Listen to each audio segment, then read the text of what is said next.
Hi, my name is Camille, and this is The In-Between. Welcome back. We are navigating the terrain of change, and we are learning about the helpers because it turns out, even though we have to walk the journey alone, we're not alone. We have the helpers. We have guidance and guides along the way that can help us navigate this messy, sacred terrain better. In the old design model, we were told, we were taught, we were programmed to believe that though we may have some sense of what to do, that the real authority of that information was outside of ourselves. And so that's where we went to know. When we were at a crossroads, when we had to make a decision, we went outside of ourselves. We asked our friends, we asked our families, we went to a counselor, we went to the priest. It was always outside of ourselves. Now, again, not to say that in the new design model, we don't have a professional, a best friend, a partner that we may bounce ideas off of, but we do it from the acceptance, the belief, and the understanding that we're doing it in collaboration. Because we know in the new design model that we have our own iOS. That's right. We have our own internal operating system. And the compass reminds us of that. The compass tells us you may feel lost, but you are not without direction. The compass also works hand in hand with the inner knower, because the inner knower is one of the elements of the compass. When we lean into the compass, when we use the compass for guidance and feedback and wisdom and information, the inner knower is there.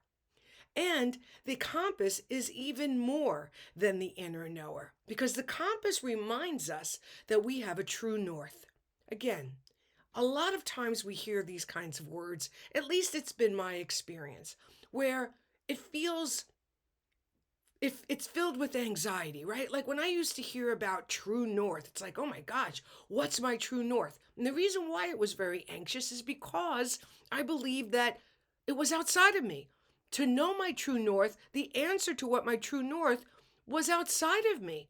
So I had to go find it. I had to be worthy of receiving it. I had to go figure it out.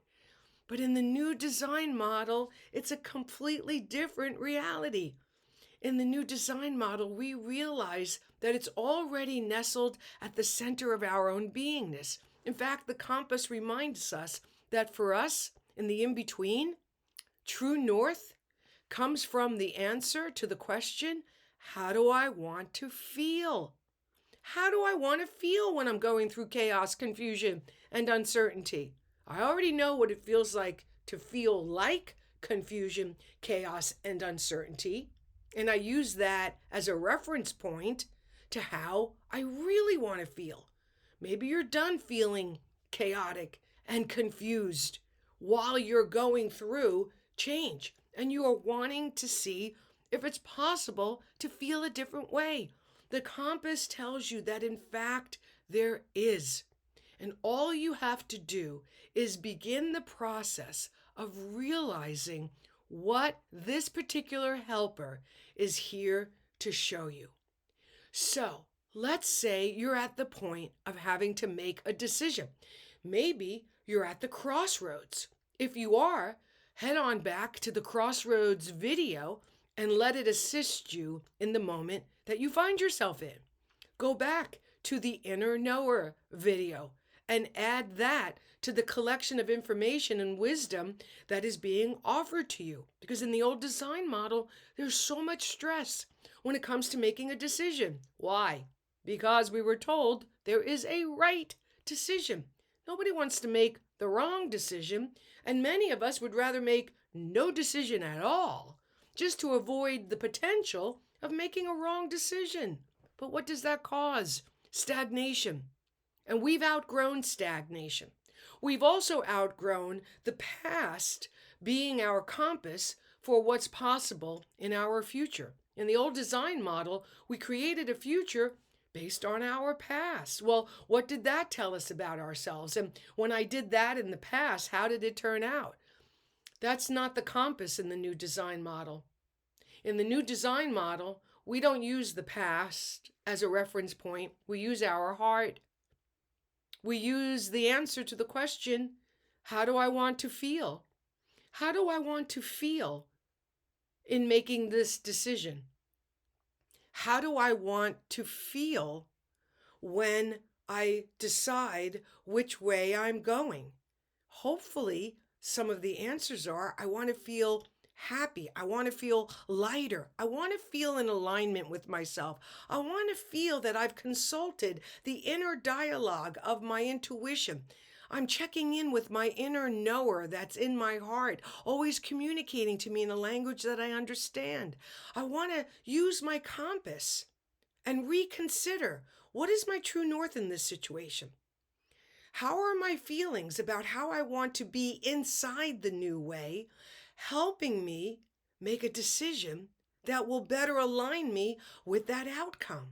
The compass uses not just our thinking and our knowing, which certainly is still important, but it is balanced with our feelings. The mind is balanced with the heart. Knowing is balanced with feelings. It's a far more expansive, inclusive, and healthier way of navigating uncertainty.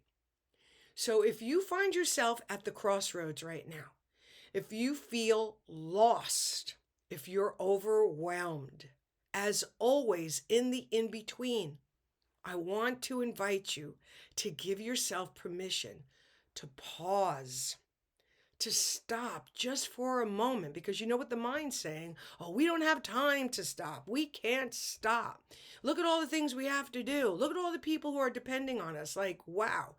When the mind runs the show, no wonder we're exhausted. But in the new design model and in the in between, when we are really striving to be working with ourselves instead of against ourselves, we understand. Sometimes you gotta pause. Sometimes you gotta stop. And sometimes you gotta jab the stick in the wheel, because that's the only way to stop the craziness that sometimes the mind spins us in. So take a moment. Exhale. Acknowledge how you feel. I feel lost. I don't like how this feels. I feel overwhelmed. I don't like how this feels either. I feel uncertain. I feel pressure that there's a right way and I might not pick it. Identify how you're feeling. Bring compassion to your mind and your feelings. We understand why we could feel that way. However, we also understand that when we use the compass to remind us of our true north, when we allow the compass to include our feelings and our heart's language in what it is that's in front of us, we are including a lot of what is dismissed in the old design model. Lastly, the compass reminds us that you do not have to know the entire map all at once. Think about your GPS. What do? You tell the GPS your location, where you're at, and then you tell it where you want to go. How I want to feel. That's your true north. That's your destination. And then what does it do? It gives you an overview. That's what your feelings do. It gives you an overview of what's ahead, allowing you to decide based on how you want to feel. And then when you hit continue or start, that GPS only gives you one direction at a time. And the next direction only comes when you've taken that first step. So if your mind is insisting that you know everything up front, if your mind is telling you before you can make a decision or choose a way that you gotta know everything first, remind yourself that that's actually not how it is. That's not how change works. In the new design model, we respect one step leads to another. And that is what is available to you when you call on your compass to show you the way. Thanks for watching. Have a great day.